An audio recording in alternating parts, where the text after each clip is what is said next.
Today's hearing is an opportunity to take stock in our national security over the past year and examine how the Department of Defense is preparing for the future.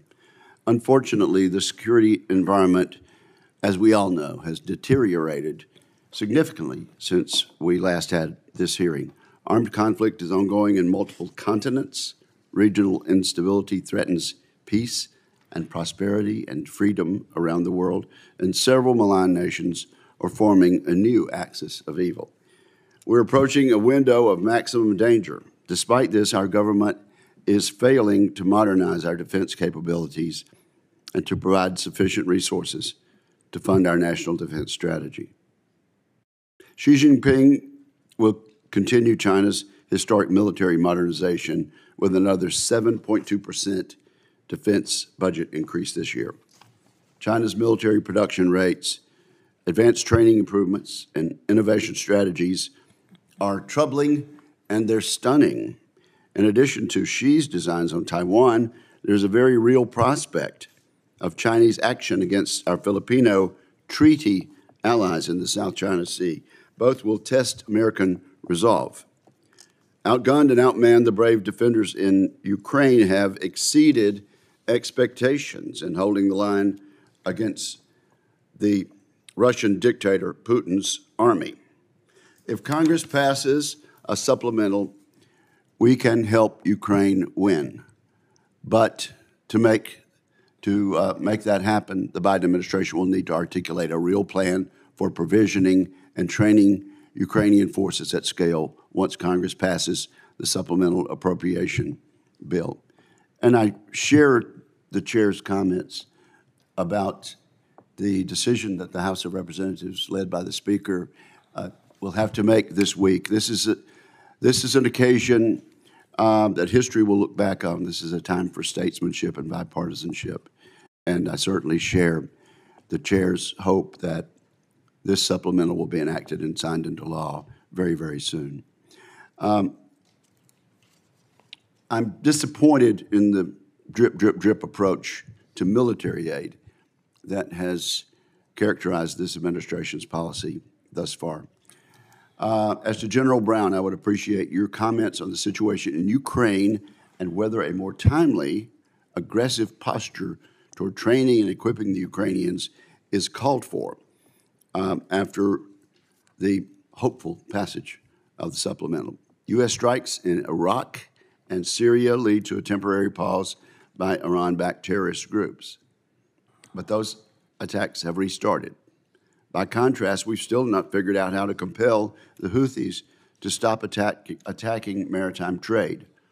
I would remind my colleagues that Central Command, per National Defense Strategy, was supposed to be an economy of force theater in which we relied upon our allies. Instead, the administration has ignored our allies and partners for the most part in the Middle East, and the damage to long-term U.S. interests could be profound. We face threats on multiple fronts. On top of that, the threats are worsening at a pace that our national defense strategy simply does not contemplate. Secretary Austin and General Brown, I would welcome both of your comments on whether you think it's time to actually rewrite that national defense strategy. Is it adequate for the threats that I've mentioned? And let me say this with regard to my good friend's comments with regard to the caps in the Fiscal Responsibility Act. I disagree that the administration was prevented from asking more for national security and national defense than is contained in the Fiscal Responsibility Act cap. As a matter of fact, the President's budget request for FY25 with regard to domestic spending is some $76 billion over the fiscal responsibility cap. And for some reason, the administration chose to adhere to that cap only with regard to our most important duties, and that is defending this country and making sure our national security is in order. So we'll have a discussion about that. I do have confidence that working together with members on either side of the dais, the chair and I, will be able to work alongside the committee members and get closer to where we need to be with regard to defending our country and keeping the peace. What is alarming more than that, and should be clear to members on both sides of the aisle, is that our budgetary resourcing does not meet even the inadequate defense strategy we do have. We're dealing with a recruitment crisis, a languishing industrial base, an acquisition bureaucracy, and massive maintenance backlogs.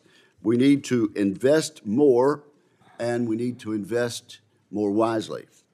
We should cut red tape, speed up the acquisition process, guard against unnecessary requirements creep, and use more innovative companies, which can respond to defense needs at the speed of relevance. More military spending is absolutely necessary, but it alone will not fix our problems. We can never directly outspend the Chinese Belt and Road Initiative, for example. And there are other forms of predatory investment.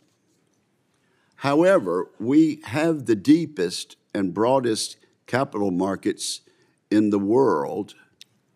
They can be used on behalf of the American people living inside the United States, and we should actively work to bring those capital markets to bear outside the United States for national security purposes. Mr. Secretary, you've championed the Office of Strategic Capital, and the team there can do this work if you direct them to. Mr. Secretary, we have much work to do, no time to lose. Unfortunately, the last time we were together, we discussed what I can only describe as, and I must say this, the contempt with which this administration has treated Congress.